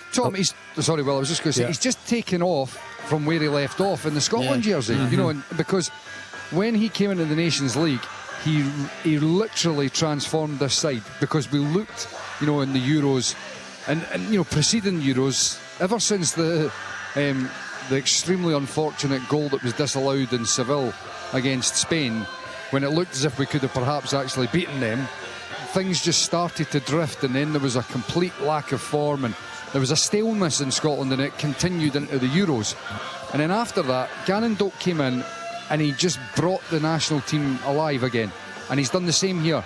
And what has been a difficult team to break down, but he is the one, and I'm talking about the surroundings as well. Everything's just a little bit flat because of the atmosphere, the way that they're playing. But he's the one. Give him the ball and he'll make things happen. Yeah, I remember the buzz when he got the ball at Hampden, when he came on. He just gets a crowd going. No crowd there tonight, as Michael's saying, but he is the one that looks dangerous, and the key is get the ball to him more often. We've got both games coming into the studio here, Willie, half-time, Greece 0, Denmark 1. It was actually almost 2 right in the stroke of half-time. Nobody saw that was a free kick deflected. An amazing save from the keeper, going the wrong way. They stuck a foot out and kept out. But you have to say, Willie, the Danes look very impressive tonight. Well, you know, watching both games here, but every time I look over to my right-hand side where the Greece-Denmark game is on, it's Denmark that is creating all the opportunities. They've had a number of opportunities, very well taken goal too, and some real scares. So, you know, they've totally dominated the first half proceedings. But, you know, yeah, we can look at that and we can hope that Greece aren't as good as maybe Tom expected. Well, tonight they're not enough evidence of that first half. There isn't, is it? They haven't had a shot. What about Denmark, though? I mean, Denmark the evidence. The bits that we're seeing, and we're watching Scotland, but Greece haven't had a shot on target. No. Denmark have had 4. They've hit the post as well as the goal, as well as the one you talked about. Side nettings. They're sharp. So they look sharp. Yeah, really good. do. I'm surprised. I'm really not just 45 minutes to go, but what does that do to the group? It gives us plenty to talk about later on. It certainly does. I don't know what we want from that game. The main thing is Scotland get their job done tonight. So far, so good. After a fairly scrappy first half, they're damn scarred with a goal for Denmark in 32 minutes. Just elsewhere tonight, Croatia 1, Montenegro 0. Montenegro down to 10 men. Gibraltar 0, Faroe Islands 0. Israel 1, Italy 1, Kosovo 2, Sweden 0, Switzerland 3, Slovenia 0. So let's get back to our commentary game. Let's hope that Scotland can build on this out in Hungary in the second half. They're up against Belarus with Michael Stewart and Alistair Lamont. Thanks, Kenny. Yeah, welcome back to listeners of BBC Sports Sound on BBC Radio Scotland and indeed 5 Live Sports Extra with us tonight for this game out in Hungary between Belarus and Scotland. Scotland are back out, ready to get the second half up and running, but Belarus rather taking their time. They are going to make a double change at the interval as Vadim Pigas and Trofim Melnichenko prepare to come on. Melnichenko's a young teenage striker who plays with Porto B, and I don't think it's any bad thing that he's actually coming on in place of Yevgeny Malashevich. And the other player coming off, not too surprising. Michael mentioned him at half-time, Karpovic. Pigas will go and play at right wing-back, I think, instead of him. Ben Ganondot was certainly giving him a bit of a torrid time. And Melnichenko will replace Malashevich up front, which we'll get into that shortly in terms of what Michael makes of it. But he'd certainly caused Scotland a few problems with his pace. But it will be Belarus then to get us back underway as they look to try and get back into a game that Scotland lead by a goal to 0. Maxi Bong, the captain, who had probably the best opportunity for Belarus in the first period, is about to get us back underway. Scotland will go from right to left in this second period as just rolls it back the way to Volkov. And the good thing for Scotland, and again, not taking anything for granted, but Belarus don't score a lot of goals. They scored just 3 goals in their Nations League, 6 group games. And as I say, they've changed things up front with the introduction of Melnichenko, plays, as I say, his football in the Porto B team. Scotland have given the ball away in the middle of the park, but it's retrieved by John Suter. I thought Malashevich was looking quite dangerous, Michael, didn't you? Absolutely. He was looking very dangerous. I wonder whether he's taken a knock or whether some sort of injury, because that pace from him was causing a few problems. There was a couple of occasions where it looked as if he was going to be able to get strike on goal, or certainly there was a few scary moments with the pace of Malashevich in behind. Here's Maxi Bong in the middle of the park. Scotland leading by a goal to 0 at the start of this second period, and another couple wouldn't go amiss at all for the Scots in this second period as they look to both boost their goal difference but also make this evening that bit more comfortable. As it's headed forward by McKenna on the halfway line, it's returned. Up goes Suter with Barkowski, and now it's Ebong playing it forward. Cut out by the Scots back line. And here's Ferguson back in a deep position, playing it to the left-hand side to Robertson. Forward for Gannon Doak, and he's quickly closed down by the substitute Pigas, but Gannon Doak has slipped away from him. Now he checks back again, but Gannon Doak. Well, you can see straight away what's happening there. The manager, Carlos Alos, is sent on a replacement with Pigas, and he's told him to get super tight. Ben Gannon Doak spun him there, and he was fouling him. I think he should have kept going. He would have been getting a foul, because Pigas was starting to pull his jersey. Yeah, and then he fouled him again by giving him a wee boot in the heel as Gannon Doak played the ball backwards. So I wouldn't be surprised if the manager had told him in some sense or another to 100%. Make sure he knows he's there. Absolutely. I mean, it's clear as day. That's what they're going to be looking at it and going, right, their danger man is Gannon Doak. Don't give him space. In the first half, I was astonished. They were quite happy to allow him 1v1. Here's McGinn coming forward. And here's Ferguson. Gannon Doak is making a move into the area. In fact, it's Robertson who picks up deep cross. Adams back across goal, but right into the arms of the goalkeeper at his near post. No real trouble there for Lapikov to gather. It's a good ball from Andy Robertson, but Che Adams just couldn't repay the favour for Scott McTominay. He's on the 6-yard box in plenty space, but he just couldn't get his foot round it to pull it back. Here's a ball coming forward down the left-hand side, now out with Melnichenko. Can't get the ball meaningfully into the area, and Ferguson cuts it out and clips it forward for McGinn, who plays it infield well for Gilmore. Now it's Adams with his back to goal coming well into his own half, but keeps possession well, and now McTominay gets it moving for Robertson, and now Gannon Doak's on the chase. Pigas trying to live with him, but out comes the keeper to clear in any case. But done from Suter as well. He's pulled it out there, played it first time just to keep the pace in the attack. That's lucky. Yeah, Billy Gilmore's caught there. It wasn't a great ball to him from Scott McTominay, to be honest. And Barkowski, I don't know how he's getting away with this. He was the one that booted the ball into the stand when it was already at the park as well. He stood in front of another free kick, and there he just tried to almost block it. Here's McTominay sliding it forward for Ferguson. Ferguson's into the penalty area. Good challenge actually from Parkamenko to slide it out for a corner. It was pretty much a despairing one. He had to make that absolutely accurately, and he managed to do so after Ferguson had got goal side. And Scotland will have the corner on this left side, which Ferguson himself will take. 1-0 to Scots lead in the early stages of the second period. Having scored just before half-time, another one straight afterwards would go down nicely. A couple of hundred members of the Tartan Army are in the vicinity, but they haven't managed to get into the game. But they would love the Scots to manage to get on the score sheet again as the ball comes into the 6-yard box. Up goes the keeper. Good take for the second ball. They've got a man over. Yeah, they have, and it's bowled out over arm to Ebong. Ebong will try and switch it. That's a terrible challenge from Gannon Doak. It's a yellow card, and that is a really poor challenge from the young Scots winger. And again, if that had come in on him, we would have been furious about it, and the Scots management team would have been furious. He didn't need to do it. Did not.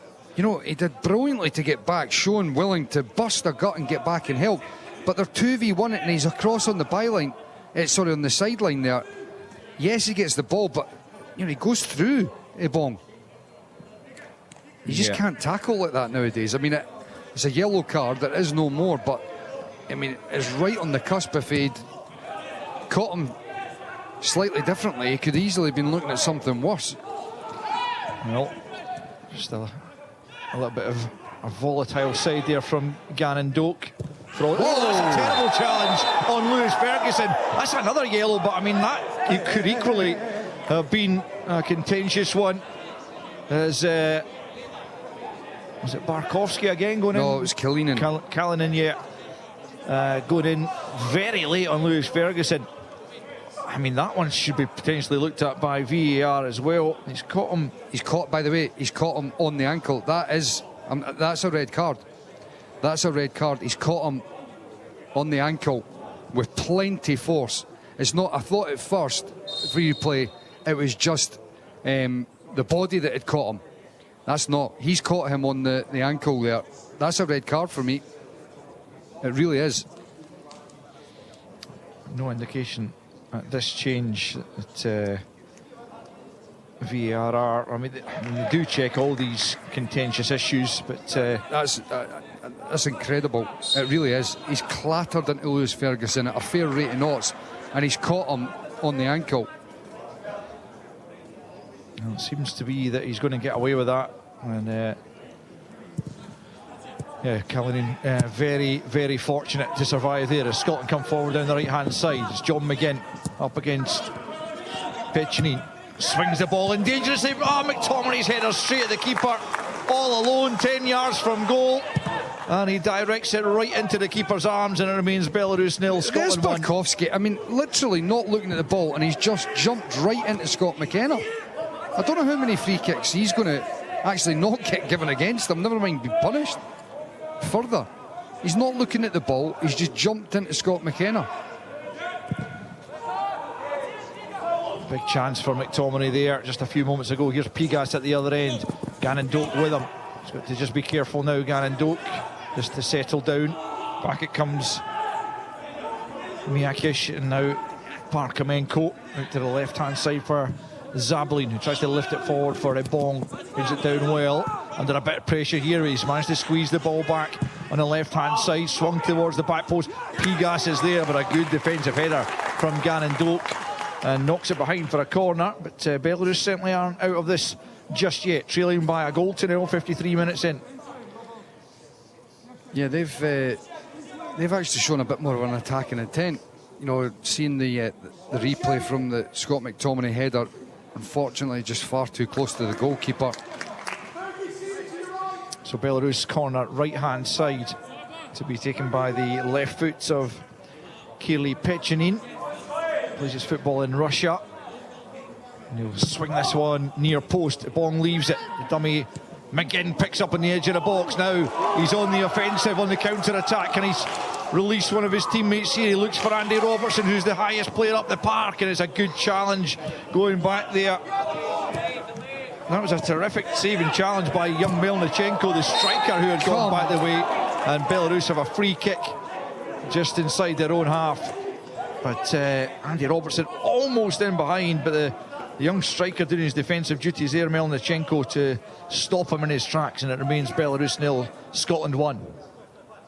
Barkowski falling to the deck again and winning another free kick. He's quite good at that, to be fair. As Belarus have it in the midway inside their own half.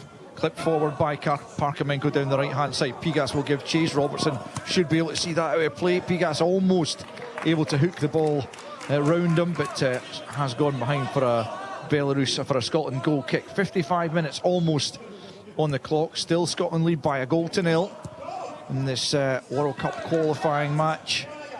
Looking to move on to 4 points. Greece at home to Denmark tonight, and they trail the home side by a goal to 0 in the other game in our group, in Group C. I know you were talking before about ideally looking for Greece to win that game, but to me, I think a draw is what I'd be looking for. Denmark looking at potentially in 2 points out of the first 2 games. Greece 4, and then we have them at Hampden, which becomes, well, I mean, it's already a massive game, but I'd like to see a draw coming out of that one, perfectly honest. Yeah, well, Scotland have to do better against them at home than they did last time. Greece came in that second leg of the playoff and really outclassed Scotland, you would have to say. But, Scotland leading this one here tonight against Belarus as McGinn picks up and down, tries to clip another one over the top for McTominay. It's headed away though by Parkamenko and picked up in the middle of the park by Belarus. Pigas tries to play it down the right hand side. Robertson in the way, will be collected here by Gannon Doak, left hand side. Decent challenge on him that time by Miakish. Gilmore just about keeps possession and gets it to McKenna, who's had a good solid game at the back alongside Suter. Now it's Gilmore looking to clip that again for McTominay. Just too much on it from Gilmore. Behind for a goal kick to Belarus. 56 played, Belarus 0, Scotland 1. What you made of Scotland since the interval, Michael? Did you see any imminent changes? No, not really. So I think a complaint down there from the Scotland technical area that the ball boys aren't returning the ball quickly enough. There's not too many of them, you'd have to say, either. But Scotland want to get things moving quicker than Belarus do, albeit they'll be looking to try and get back on level terms, you would have thought, with just over half an hour left to play. Andy Robertson has a throw in here down beneath us. Into Gilmour it goes, and then back to Ferguson, who knocks it straight out of play. And it'll be a throw in taken by Pigas back to Parkamenko midway inside his own half. He knocks it long. It should be won by again McKenna. Barkowski just jumps into Scott McKenna. Yeah, he I mean, did. that's a foul. The referee and his assistant both missing that. Good play from Suter. Gets it to McKenna at the edge of his own area. Just plays it back to Angus Gunn inside his 6-yard box and out to Max Johnston. Up towards the halfway line looking for him again, but it's They one. definitely seem as if they're wanting to try and engage higher up the park. The Belarus side. It's back in the possession of Lapikov, the goalkeeper. He's looked okay, Lapikov, I've got to say. Yeah. On the left-hand side, it's played forward by Pechanin. Now a bong. Barkowski plays it on. Pechanin thought he was offside. I'm not entirely sure he was. He didn't go for the ball as a result of that, and the move breaks down when it looked quite promising down that left flank for them. And Scotland pick up once more just outside their own penalty area, leading by a 1-0 in Hungary. Gannon Doak thought about making the run inside. Pass didn't come from Gilmour, who has it on the left. Now it's Robertson just in the halfway line, back in field to Ferguson, more or less in the centre spot, spreads it out to the right to Max Johnson. Adams comes off the front to collect. The goal scorer back the way to Ferguson once more. Scotland looking to try and again, it's move Belarus about. We need to miss players out, drop a player with a pass. McTominay drops the shoulder, tries to get away from his marker. It comes off Ebong and breaks to Ferguson right hand side. Quickens things up, and we need to just keep coming out to this left hand side and keep getting the ball to Gannon Doak. We've barely done it. Barely done it in the second half. Yeah, he's not really had a chance to try and take on Pigas apart from, I think, one occasion very early on. Left back and then 2 touches and pass and give him it. Give him it. Robertson wants him to come short. Gannon Doak collects now, tries to move away from Pigas and Miyakish, and he clips it out to the right hand side for Johnston. He always causes some sort of problem when he's on the ball. Ferguson forward to McTominay. He gets turned. Can he get the shot away? He can, but it's well over the top on the left foot from the Napoli man. 59 minutes in, Belarus 0, Scotland 1. Now, I know that eventually that comes from the right hand side, the ball getting slipped into Scott McTominay, but you can't ignore the speed that gets injected into the attack when it goes into Gannon Doak. He drops the shoulder, he beats a man, there's 2 players there, he spins it out the other side, and all of a sudden they're having to shuffle and they're a little bit disjointed in their setup. Long ball forward. There's one for Melnichenko to chase, but it's all the way through to Angus Gunn, and it's bowled out by him as Scotland look to come forward and get themselves a second goal. And this, out to Andy Robertson is the player. It's the ball. Again, 2 touches, hit him, hit Gannon Doak. It's gone back in field though to McKenna. Still been a little bit stodgy this, hasn't it, from Scotland, despite getting the breakthrough before half time. Yeah, it just feels just as if it's still, everyone's still a little bit on edge. Here is Gannon Doak. Look at that. Another little swivel at the hips, and he tries to feed it through for Andy Robertson. He's asking quite a lot of him, and yeah, but look at the chaos. Look at the chaos that causes out, and that's what I'm talking about in terms of you take risk with your passing. It's not always going to come off, but you're disrupting the back line. Melnichenko and Ferguson come together, breaks the way of Barkowski. It's a nice switch of play by him out for Pechanin left hand side on the halfway line. Scotland leading by a 0 against Belarus as Zabalin sends it into the Scotland penalty area, away by Suter. It will fall for Volkov just inside the Scotland half. He plays it square to Parkamenko and out to this right hand side to Pigas. He's got Gannon Doak on the back foot here as he tries to go around him, trying to get to the byline. Good challenge from Gannon Doak. That's great. Come off last. The assistant referee says it came off Pigas last, and it will be a Scotland goal kick. That's absolutely brilliant play from Ben Gannon Doak. You've got to say, I mean, it looks like a corner kick to me. I'm watching the replay again. It still looks like a corner, but it's brilliant defensive work from the wide man. Here's Gilmour midway inside his own half, back to Ferguson, square to Suter. If you look at that bench of Scotland's, Michael, who would you like to see come on to try and inject what we need just at the moment? Oh, apart from Kieran Bowie, obviously. I'm just not sure who you like most, Kieran Bowie or Ben Gannon-Doak at the moment. Who's your number one? I'd perhaps, think about, would it be worthwhile dropping one of the centre midfielders and getting Ryan Christie on in one of those sort of forward type areas? I'm not sure that we're needing both in there sitting at the moment. Obviously Ryan Christie's playing that position a bit more for his club side as well. Here's Gannon-Doak on the ball once more. Every time he gets possession, it's worth picking up. Here's Gilmore back in the middle of the park for Suter, who's come a little bit further forward into the feet here. McGinn, who holds it up brilliantly as usual, and he leaves it to Adams, and now it's Ferguson. 25 from goal. Yeah, it is a good ball to McTominay, who just couldn't get it onto his right foot to get the shot away, and now Robertson's let the ball go over his head, and it's Melnichenko leading the counter-attack. Robertson trying to recover on the edge of the penalty area. Melnichenko gets the shot off, but it's straight at Angus Gunn. Another warning for Scotland, but it remains Belarus 0, Scotland 1. Yeah, it was a good ball from Lewis Ferguson. He wrapped it into Scott McTominay's feet in the inside left channel, but McTominay just couldn't shift it to get the strike away.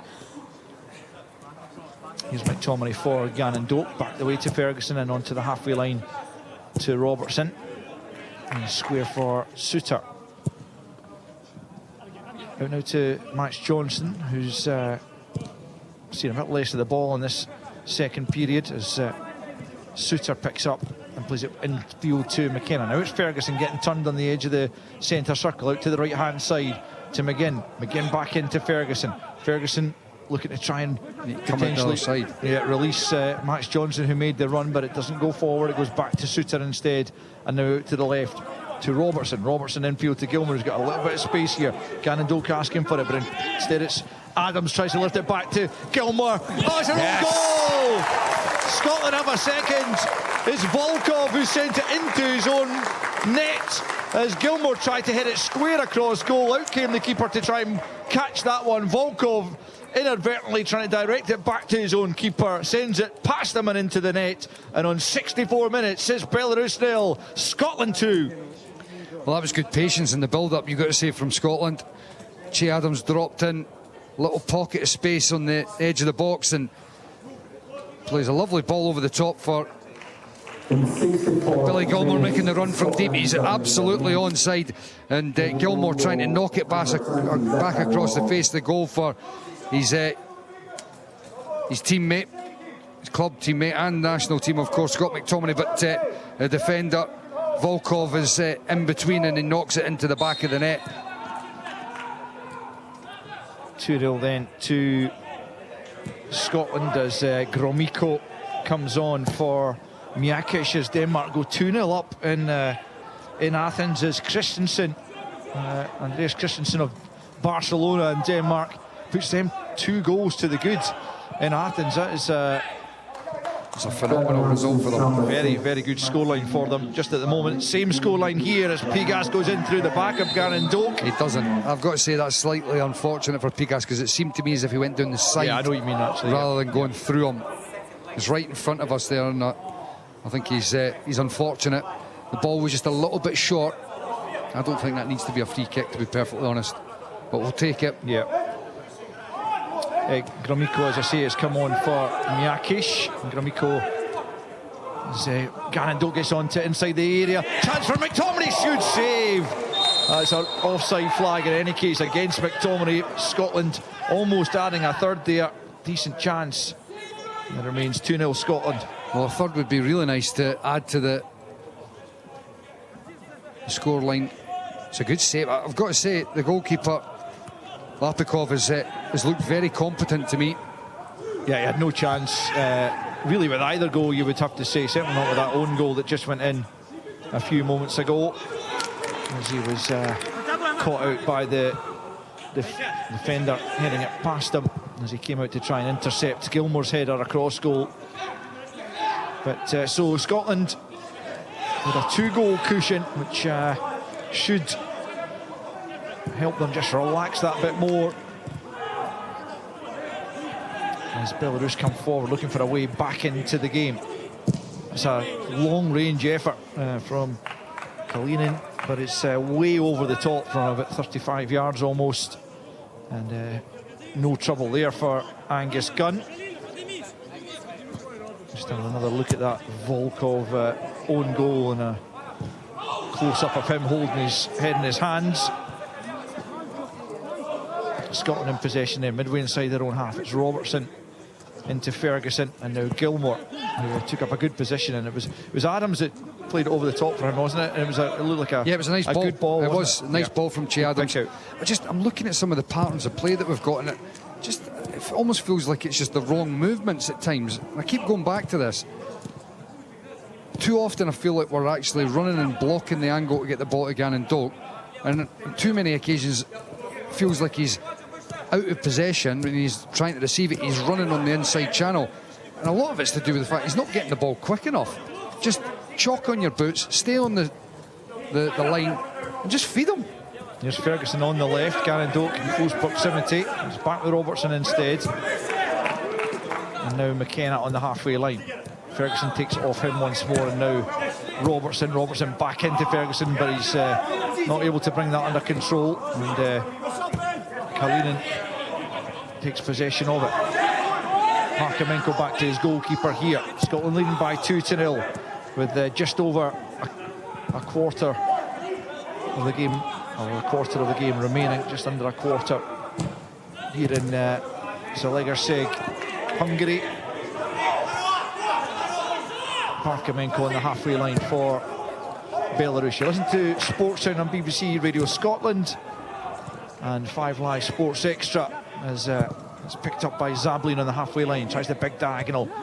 Ben Doak, and Gannon Doak is now referred to back in to intercept that ahead of Pigas, and that's good play from Gilmore linking with McTominay. McTominay now coming back infield into the crowd actually, and he's been stopped in his tracks by Gromyko. But, Scotland pick up once more, and that's Gilmore well advanced. Might break here for McTominay. Sliding challenge from Kalinin, who's he's already been yellow carded. That could have easily been sent off, and he's diving into another challenge there. That's a yellow card. He's done well, avoid the second one. That is a yellow card. Surely that is his last challenge of any kind, really, that he's going to get away with. Anyway, free kick to Scotland midway inside the Belarus half. Third goal would kill this as a contest with just about 20 minutes remaining. It's Gilmore over it. Right side of the pitch as the diminutive Napoli man prepares to send it into the edge of the box. Not a great delivery, and it's easily headed away, but picked up by McGinn. McGinn gets it back to Gilmore, just inside the Belarus half. McGinn once more. Had a little bit of a quieter second period, John McGinn. Yeah, he's not had as many touches of the ball as he did in the first. Gunn sends it long, looking for Adams, who tries to pull out of the area, almost manages to do so, but not quite. And Belarus pick up through Zabalin. He plays up towards the halfway line. That's a rare free kick going in John Suter's favour against Barkowski. I say rare, I mean the very first one it has, as Belarus make a couple more changes here. It's going to be Demchenko coming on, and also Malkiewicz. Malkiewicz replaces Pechinin, left wing back. And Volkov, the unfortunate defender who scored the own goal, is also replaced with 19 to play. Belarus 0, Scotland 2. When I saw the subs getting made, I've got to be honest, I was expecting Kalinin to be getting taken off after. Fortunate he wasn't sent off. Fair point. Scotland have it right hand side, and it is John McGinn. McGinn plays it into Gilmore. To his left is Robertson. Back into Gilmore, Robertson once more, Gannon-Dokes here, but it's McTominay who picks up instead, and now Robertson again, 25 from goal. Now it's Adams. Adams is the option here of finding John McGinn. McGinn for Johnston inside the penalty area, stands up. It's not a great little dink in, and Belarus able to clear and pick up the second ball here after it's headed forward by Ferguson. Down the right hand side they come with Melnichenko, who's looked decent since coming on, but he's out-muscled there by McKenna, who's going to lead this attack. He's looking for support. It's McTominay who offers it, and now it's McGinn. He's in. McKenna could be in here, in behind. Back goes Zabeline to cut it out right on the edge of the penalty area. It was a brilliant run from McKenna, not once but twice, but he just couldn't get on the end of the pass as McGinn tried to pick him out, and Belarus survived that particular attack. But they trail by 2-0 against the Scots with under 18 minutes to play. Scotland are going to make couple of changes. Hickey and Christie, I think, are both preparing to come on here for the closing stages and try and help see this out, maybe stretch the advantage. Lyndon Dykes looks like he's also been told just keep doing a fairly vigorous warm-up and you'll be going on relatively shortly, as McTominay cuts out a cross-field ball inside his own half and then moves away from his marker as Gunn then fires it out of play. That should, I guess, allow Scotland to make these changes. As Chris Woods gives the fourth official the indication they want to go ahead and do it now. And Steve Clark just a final word for Ryan Christie before he goes on. And Gannon-Doak is the man who's going to be replaced by Ryan Christie, applauded by a few Scots in the stand, assuming they are officials and dignitaries with the SFA, but certainly Scotland fans of some nature. And Max Johnston replaced by Aaron Hickey, and you know, Johnston's a very decent player, but Aaron Hickey is really top class and might make a difference in his closing stages. This is Billy Gilmore takes a fresh air swipe as he tries to challenge Pigas. Scotland can play the ball forward up towards Adams. He can't get onto it, but it's almost fallen for him again. Not quite. Picked up by Zabeline at the back. Now in the middle of the park, it's Demchenko. And Gromyko, who missed that penalty in the shootout against Celtic, but he wasn't made to pay for it as they emerged triumphant in that playoff match. It caused so much consternation for Brendan Rodgers and co. What we got left, just over a quarter of an hour. 2-0 Scotland here in Hungary. And Scotland look to move on to 4 points from the opening two games, which would be a very, very acceptable return. Adams picks up possession, the keeper's backpedaling. Adams must have had half a mind to go for goal, but here he is advancing to the edge of the penalty. He goes for goal, but it's a decent save, although a comfortable one, you'd have to say. McTominay had made a good run and was hoping for the pass. It didn't come, and it remains Belarus 0, Scotland 2. It's not bad play from Che Adams, but I just felt when the ball got played into him, flicked on from McTominay early on, it took a while to lift his head and see what was on, and thought he could have narrowed off his run a little bit, but in the end, you know, he's troubled the goalkeeper, and the goalkeeper yet again looking very competent. Yeah, because I mean, he might have spilled that and it would have been a tap in for McTominay, but he held on to it pretty comfortably as Gromyko sends a ball in. It's a decent ball that for I think the captain in Bong, was it, and the offside flag is up against him. I think it was our favourite Barkowski. Oh, was it? Yeah, at the back post. Right, yeah. And he couldn't bring it, he couldn't do anything with it, but he was offside. Maybe he should have fallen down and tried to get a penalty. Yeah, you never know. Anyway, it will be a Scotland goal kick with time ticking away from Belarus. And our Spanish manager, Carlos Alos, sitting in his technical area there. He's made all his changes. And time running out for his side to try and find a way back into the game. The goal kick taken by Gunn off the head there of Demchenko and out of play. Scotland throwing just inside their own half, taken by Robertson to McTominay. Now Christie, who's taken up that left wing position. Back into the possession of Lapukov, the Belarusian goalkeeper, and immediately out to to Zavalin. Will be brought forward here by Parkamenko. Into the Scots half comes Pigas, and now it's played forward to Melnichenko. Midway inside the Scots half, Gromyko can't get it beyond McGinn, who makes a brave block, and now it's Demchenko picking up for Pigas, right hand side. If Belarus were to get a goal back here, it could be a nervy final few minutes for the Scots. But Angus Gunn, certainly in the second period, hasn't had a great deal to do, and I hope it stays that way and end that dreadful run I was talking about 12 games without a win in a Scotland jersey. Here is Parkamenko at the back for Belarus, just inside the Scots half, clips it forward looking for Pigas.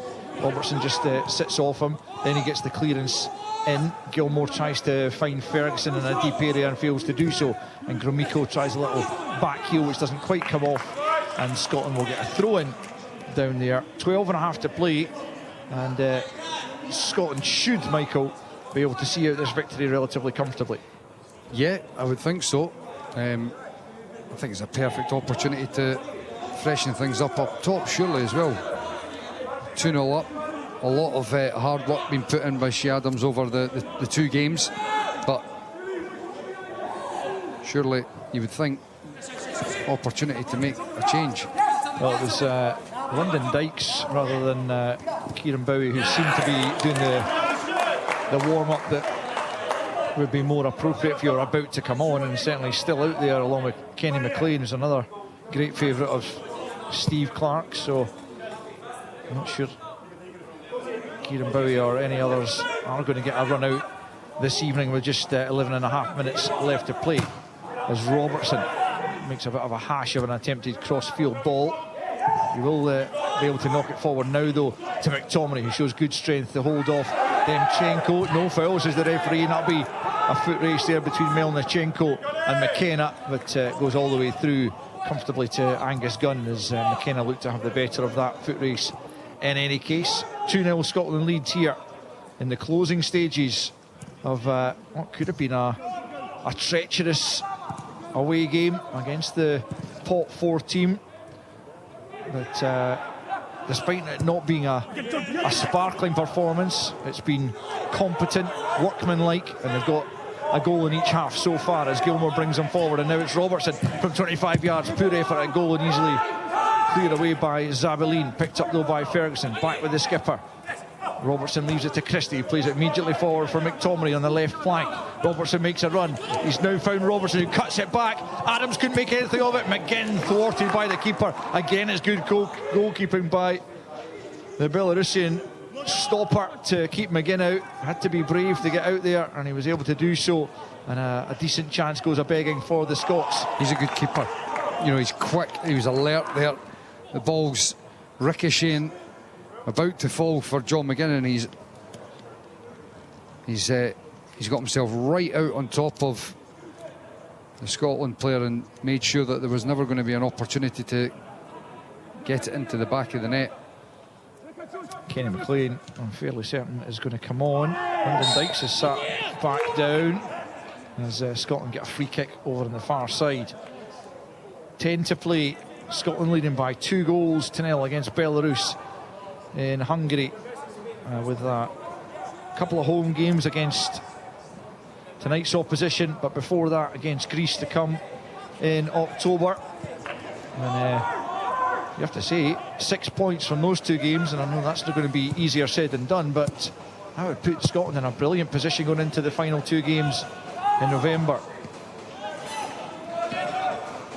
They've done a very professional job in these 2 opening games, looking like taking 4 points from the available 6, but Belarus maybe not quite done yet, as Demchenko forces the ball forward looking for Pigas, couldn't find him, and Scotland now pick up, and it's Robertson on the counter. He's got Shea Adams in the middle, can he pick him out? Big chance for Adams, takes a touch, out comes the keeper. Adams from the angle, cleared off the line by Zavalin. I think he should have taken it first time, but Belarus survive. That would have killed it, that would have won it for Scotland for sure, but Shea Adams, rather than take it on first time, took a rather awkward touch, and now here come Belarus at the other end. It's Melnichenko into the penalty area, but he skews his shot well off target, and it remains Belarus 0, Scotland 2. Well, it was a really well worked move from Scotland down the left hand side. McTominay releasing Robertson in behind. He plays a great ball in, and it's the first touch. Al, that's what causes the issue for Che Adams not being able to score. It looks like Lyndon Dykes is coming on as well. Yeah, him and Kenny McLean are ready. Yeah, either he takes it first time or he takes a better first touch, I guess. Yeah. But it was a poor one. And it was a great opportunity. Game, a great opportunity to make it 3-0. And then you look at that and you say, that's a good scoreline away from home, 3-0. Not that 2 isn't a bad one, but you know, if you're looking at what could be a tight group and potentially goal difference makes or has an impact, then opportunities like that against the bottom ranked seed. For sure. Kenny McLean replacing Billy Gilmore. And Dykes for Adams, who could have added to his tally for the evening had he taken a better touch a moment ago from a terrific pass from Andy Robertson. I mean, it was almost perfect from Rob. There wasn't too much on it or anything for Adams to take, was there? No, it was a great ball. It was a really, really good ball early in behind. It was in such a good position that it meant the goalkeeper wasn't able to really come and affect it. Scotland throw in. We've got 7 to play, plus any added on time here this evening. Wow, scoreline from Athens. Greece 0, Denmark 3. That's a sensational result. I'm sure the Danes weren't overly delighted by the performance, and certainly not the result at home to Scotland, but they are more than making up for it. It's quite incredible, because when you saw the, obviously the game on Friday night, were there, and they were pretty powder puff in the final third, the Danes. Rasmus Højlund is a man who has put them 3-0 up. Scotland should have probably been 3-0 up, but Adams unable to convert his second of the evening. So 2-0 it stands with just over 6 to play, as Robertson has a throw in an advanced area. Christie out-muscled in any fouls. Demchenko, and free kick goes Belarus's way, just on the edge of their own penalty area. Back to the keeper, Kapilev. You're listening to the closing stages of Belarus against Scotland on Sports Sound on BBC Radio Scotland and 5 Live Sports Extra. And it looks like it's going to be a decent enough victory for Scotland. You shouldn't take any of these for granted. They actually lost to Belarus the last time they played them back in 2005 at Hampden. An early Vitaly Kutusov goal putting paid to Scotland's hopes of reaching the 2006 World Cup. They did beat them home and away on the way to France 98 qualifying, so perhaps an omen there as Pigas sends a deep cross in, and watched by Gunn and indeed Darren Hickey, and seen out of play behind for a goal kick, and it remains with 5 to play. Belarus 0, Scotland 2. It was John McGinn coming back in there, and you're looking at almost the 85th minute. John McGinn making sure he's doing all the hard work, getting back in, alleviating any danger. The cross drifts away to nothing, but it just shows you that willingness from McGinn to burst the gut, get back into a defensive position, and help his teammates out. Yeah, I mean, he spoke incredibly passionately yesterday, actually, about what it would mean for him and his teammates to get to a World Cup, 100%, a career high, which I guess almost goes without saying, but just even the manner of the way he was speaking was, you truly felt what it meant to him, and you see that in every single performance he puts in for Scotland. And, well, I think we would all welcome a return to World Cup action after, 27 years now of an absence. And Scotland get the free kick. 4 minutes to play, midway inside their own half. They go back the way to Angus Gunn. All they need to do now is just stay calm and organised, and nothing rash, and the victory will be theirs.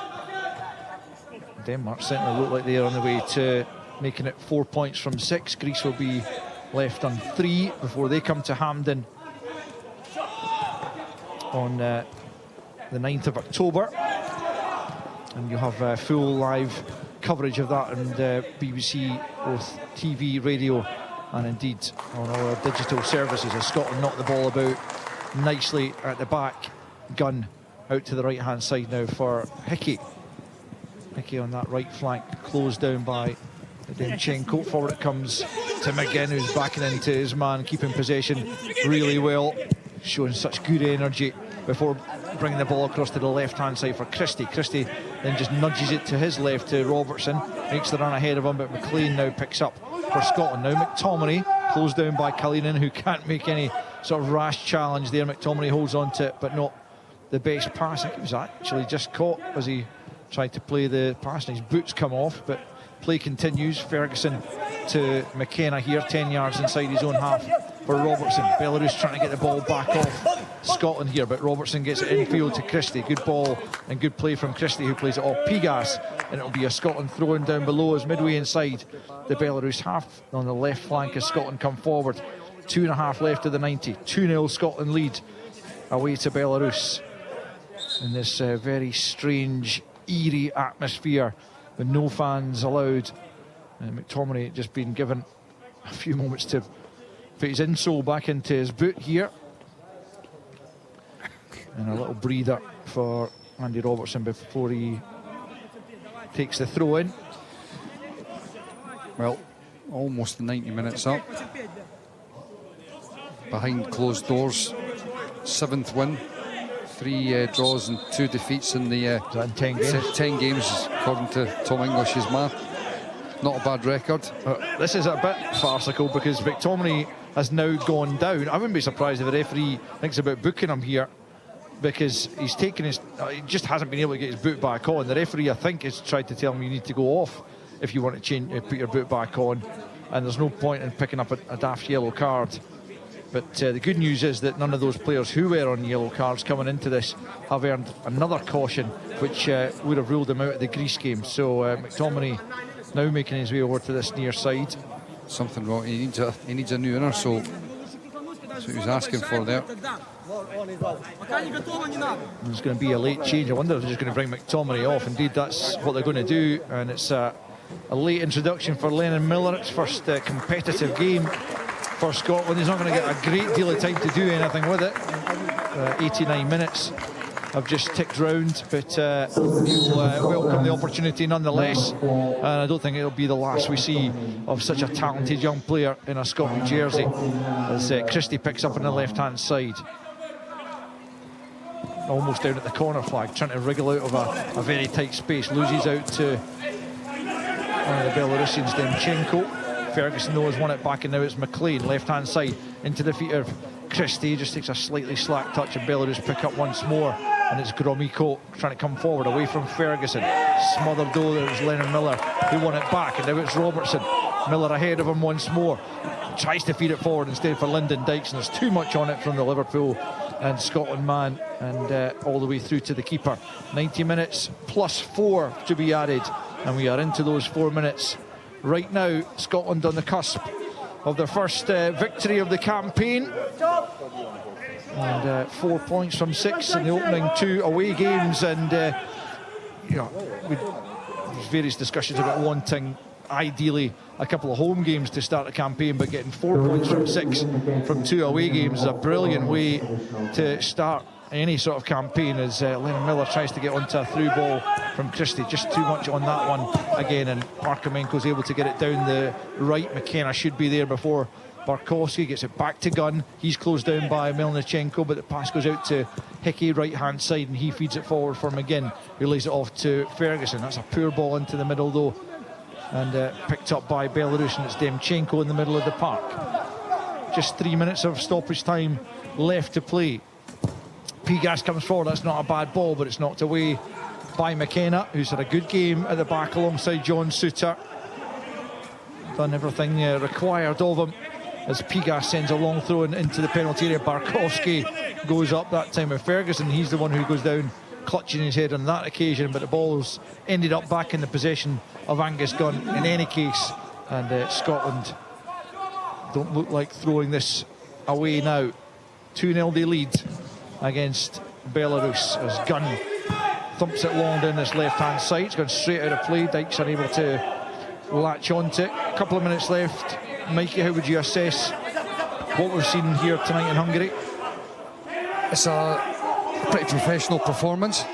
I would have liked to have seen a few of the guys like Lennon Miller and Kieran Bowie coming on a little bit earlier. We scored, the second goal, and the game was, was fairly controlled. It wasn't as if it was, too much danger of us losing the game. And then at that point, I'm thinking to myself, it's a great opportunity to get some of those younger guys on the park and give them a little bit of experience, and also just to see what's capable. We know what Lyndon Dykes can do. He's a wonderful player for Scotland. I just would have liked to have seen those guys that we've been talking about getting a little bit more game time. Christie sends it all the way back to Angus Gunn from inside the Belarus half with 90 seconds remaining. Kenny McLean's caught late by Melnichenko, and the assistant had a very good view of that. It's a yellow card the referee has produced. I mean, certainly the way Kenny McLean went down suggested that it was hurt, but he's quickly back on his feet, and Melnichenko showing the yellow card.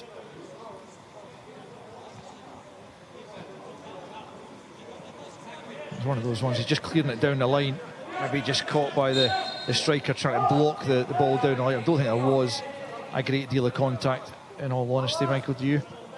Yeah, well, I mean, it was a collision or coming together. Yeah, it wasn't as if it was a vicious challenge. It's exactly like you said. It's the classic one of the striker coming across and making the contact. Belarus have possession just outside their own penalty area, but it's been stolen by Miller. Back for McLean, and now Christie left-hand side. We're inside the final minute of the 4 who were initially signalled to be added on. It's back with McKenna. McKenna back to Angus Gunn, who's just outside his own penalty area. To his right is Suter, and Suter forward looking for him again, but it's not particularly accurate, but Belarus can make nothing of it, and it's back with Gunn once more. Out to Robertson. Scotland edging further towards the 3 points. In fact, they have them secured here in Hungary, as Belarus proved doughty opponents at times, but Scotland eventually finding a way to grab a goal in each half. Just before half-time, they broke the deadlock through Shea Adams. McGinn and McTominay involved in the move, and Adams there from close range to finish it off.